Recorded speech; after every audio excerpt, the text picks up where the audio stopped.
नमस्कार, आप देख रहे हैं आपका अपना चैनल IBN भारत और मैं हूं आपके साथ योगेश पांडे। कोरोना वायरस के चलते चल रहे देशव्यापी लॉकडाउन के कारण उत्तर प्रदेश सरकार की कमाई को तगड़ा झटका लगा है। ऐसे में बेपटरी हुई अर्थव्यवस्था को सुधारने के लिए योगी सरकार की कैबिनेट बैठक में अहम फैसले लिए गए हैं। इसी क्रम में आज यूपी कैबिनेट की बैठक में पेट्रोल पर 2 रुपये और डीजल पर 1 रुपये वैट बढ़ाने को मंजूरी दे दी गई है। इसके अलावा देसी शराब की कीमत भी 5 रुपये बढ़ा दी गई है, तो वहीं अंग्रेजी व प्रीमियम शराब की कीमत 20 से 400 रुपये तक बढ़ा दी गई है। कोविड-19 के कारण जारी लॉकडाउन के कारण पटरी से उतरी अर्थव्यवस्था में फिर से जान फूंकने के लिए यूपी कैबिनेट ने पेट्रोल व डीजल पर वैट बढ़ाने का निर्णय लिया है। आज इसी कड़ी में मुख्यमंत्री योगी आदित्यनाथ की अध्यक्षता में हुई कैबिनेट की बैठक में पेट्रोल व डीजल पर वैट बढ़ाने को मंजूरी दे दी गई है। इसके अलावा शराब की कीमत भी बढ़ा दी गई है। कैबिनेट की बैठक के बाद मंत्री सुरेश खन्ना ने पत्रकारों से बात करते हुए कहा कि लॉकडाउन के कारण सरकार टैक्स कलेक्शन बहुत गिरा है, जिस कारण आर्थिक स्थिति इस महीने कमजोर रही है। इसे ध्यान में रखते हुए ये फैसले लिए गए हैं और सरकार के लिए संसाधन जुटाना भी अति आवश्यक था। हमारी आर्थिक स्थिति काफी इस महीने कमजोर रही।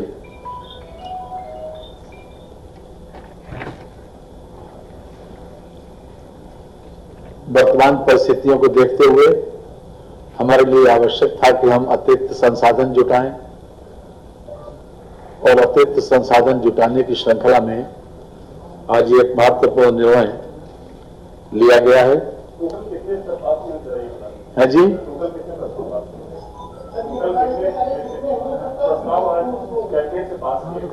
आज कुल 10 प्रस्ताव पास किए गए हैं, जिसमें से डीजल और पेट्रोल, बाकी सभी आइटम तो जीएसटी के दायरे में आते हैं, लेकिन पेट्रोलियम पदार्थ राज्य सरकार के क्षेत्राधिकार के अंतर्गत है। ये जीएसटी के दायरे से बाहर है। तो इस पर आज 2 रुपया पेट्रोल पर प्रति लीटर और 1 रुपया डीजल पर प्रति लीटर वृद्धि करने का निर्णय किया गया है। जो देशी शराब है उसके ऊपर तो मात्र 5 रुपए की वृद्धि हुई। जो 65 रुपए की वो मिलती थी बोतल, वो 70 रुपए में बिकेगी। इसमें 36% डीवी, 65 रुपए वाली 70 रुपए में और 75 रुपए वाली देशी भद्रा और 75 रुपए वाली 80 रुपए में। ये 42.8% डीवी। ये उसकी तीव्रता है, उसकी तीव्रता इसी उसमें आती जाती है। तो 65 रुपए वाली 5 रुपए मिलाकर 70 रुपए में और 75 रुपए वाली 5 रुपए मिलाकर 80 रुपए मिलेगी। इसके अतिरिक्त जो विदेशी मदरा है उसमें विदेशी मदरा पर भी जो वृद्धि की गई है, बता दें 180 ml तक इकोनॉमी 10 रुपए, 180 ml से 500 ml तक 20 रुपए और 500 ml से अधिक 30 रुपए।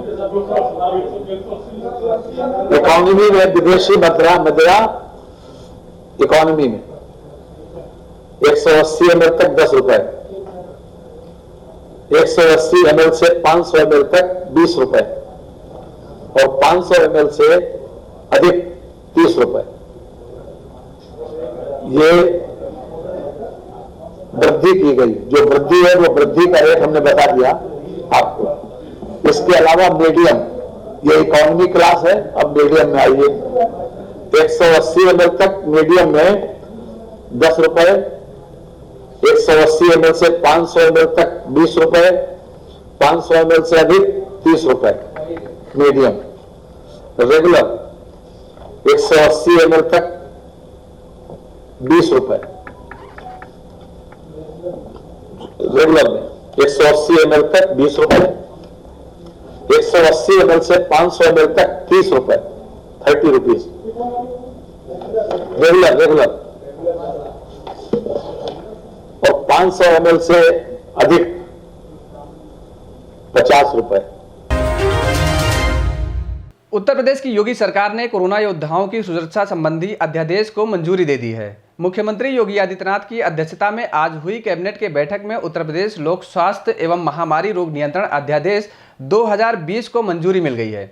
नए कानून के तहत डॉक्टर, स्वास्थ्यकर्मियों, पुलिसकर्मियों और स्वच्छता कर्मियों के साथ ही शासन की तरफ से तैनात किसी भी कोरोना वॉरियर्स के साथ अभद्रता करने पर या हमला करने पर 6 माह से लेकर 7 साल तक की जेल का प्रावधान और 50,000 से लेकर 5 लाख तक जुर्माने का प्रावधान रखा गया है।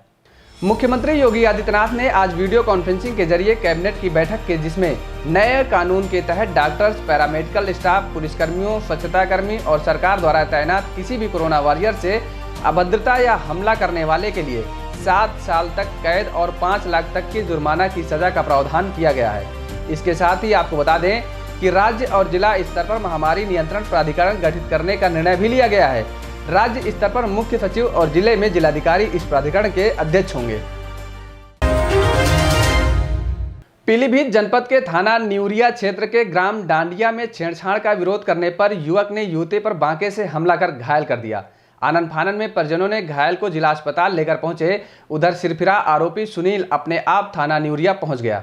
युवती की भाई की माने तो सुनील इससे पहले भी उसके घर के आसपास छेड़खानी करता था और आज जब उसकी बहन घर से सामान लेने बाहर जाने को निकली तो रास्ते में सुनील ने अश्लील हरकतें की और साथ ही छेड़छाड़ करने लगा। लड़की ने जब इसका बात का विरोध किया तो उसने जानलेवा हमला कर दिया और ये कहता चला गया, मैं तेरे भाइयों को भी नहीं छोड़ूंगा। इस घटना से युवती के परिजनों डरे हुए हैं और घायल का उपचार जिला अस्पताल में चल रहा है। परिजनों ने इसकी तहरीर थाना न्यूरिया पुलिस को दी है। वहीं एसपी अभिषेक दीक्षित का कहना है कि मामले में जांच कर कड़ी कार्रवाई की जाएगी। आज सुबह हम 3 भाई हैं, तीनों भाई काम करते हैं। मेरे 2 भाई काम करने को निकल गए थे। मैंने कहा बेटा धनकुना बाजार चले जाना, अभी सुबह जो कर्फ्यू में लॉकडाउन में ढील मिली है, किराने की सामान ले आओ जाकर। तो मेरी बहन और इसकी एक सहेली अंजलि सामान लेने धनकुना बाजार जा रही थी। रास्ते में नंदराम के खेत के पास में हमारे ही गांव का सुनील कुमार पुत्र संजीव कुमार मिला और उसने कहा कि कई बार मैंने तेरे साथ छेड़छाड़ की है और उस चीज़ को छिपाते हुए मैंने उसके पापा से कई बार शिकायत की, लेकिन वो नहीं सुधरा। आज उसने अश्लील हरकतें बहुत करने लगा और उसने मेरी बहन के गुप्तांगों पर हाथ चलाया। तब मेरी बहन ने जब विरोध किया तो उसने उसके हाथ में बंका था, 3-4 बंके सिर में मार दिए और गर्दन में बंका मारा और पीठ में बंके मार दिए और कहा अब मैंने तुझे जान से मार दिया है, अगर अब तेरे भाइयों ने अगर कोई कार्रवाई की तो मैं तेरे तीनों भाइयों को गर्दन साफ कर दूंगा। ऐसी सूचना अभी न्यूरिया थाना क्षेत्र से आई है जिसमें कि युवती पर प्रहार किया जाना बताया जा रहा है। अभी इसमें कोई शिकायत दर्ज नहीं हुई है, किसी ने कंप्लेंट नहीं दी है, लेकिन पुलिस इस सूचना के संज्ञान में आने के बाद इस घटना की जांच में लगी हुई है। जांच के उपरांत तत्काल उचित वैधानिक कार्रवाई की जाएगी। 1.5 महीने बाद परिवहन सेवा बहाल हुई और हमीरपुर जिले में रोडवेज बसें चलने लगी। आपको बता दें कि हमीरपुर जिला कोरोना मुक्त होने के कारण ग्रीन जोन में है और इसी वजह से जिलों को मिली राहत में रोडवेज बस सेवा शुरू कर दी गई है, लेकिन सिर्फ 50% ही यात्रियों को लेकर जिला के सीमा के अंदर ही रोडवेज बसें चलाई जाएंगी। रोडवेज बसों के अंदर सैनिटाइजर का पूरी व्यवस्था की गई है, साथ ही सोशल डिस्टेंसिंग का भी पूरा ख्याल रखा जाएगा।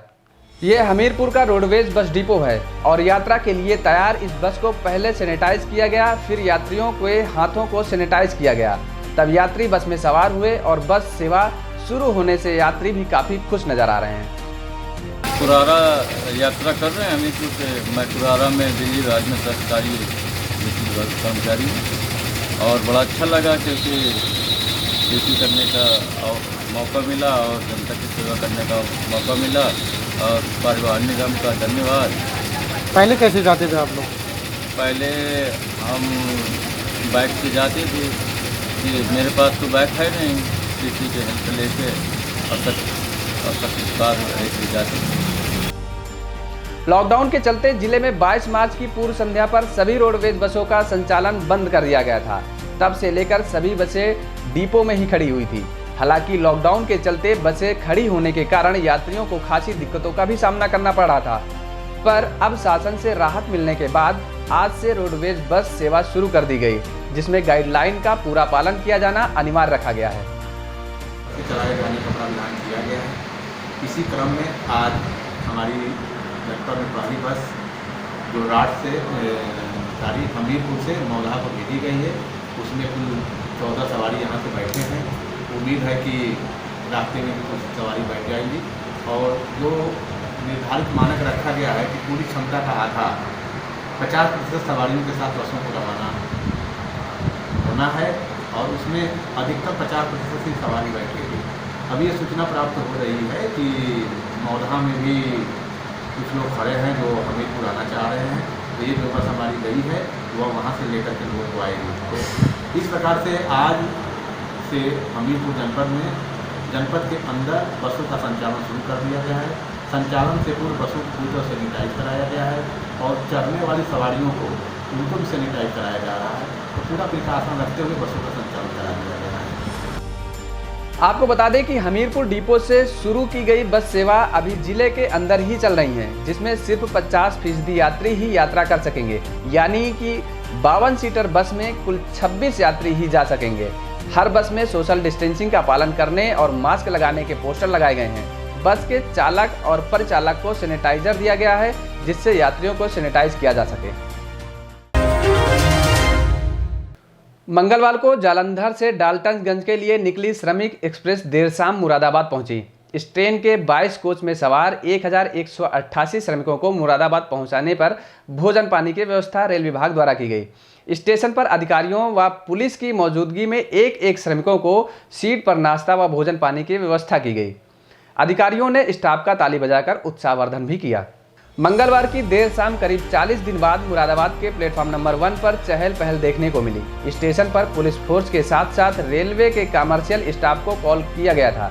कारण था कि ट्रेन नंबर 4602 जो कि जालंधर से चलकर डाल्टनगंज को निकली थी और देर शाम करीब 7:15 पर मुरादाबाद पहुंची, जहां रेलवे के स्टाफ को ट्रेन में मौजूद श्रमिकों के खान पान की व्यवस्था में लगाया गया।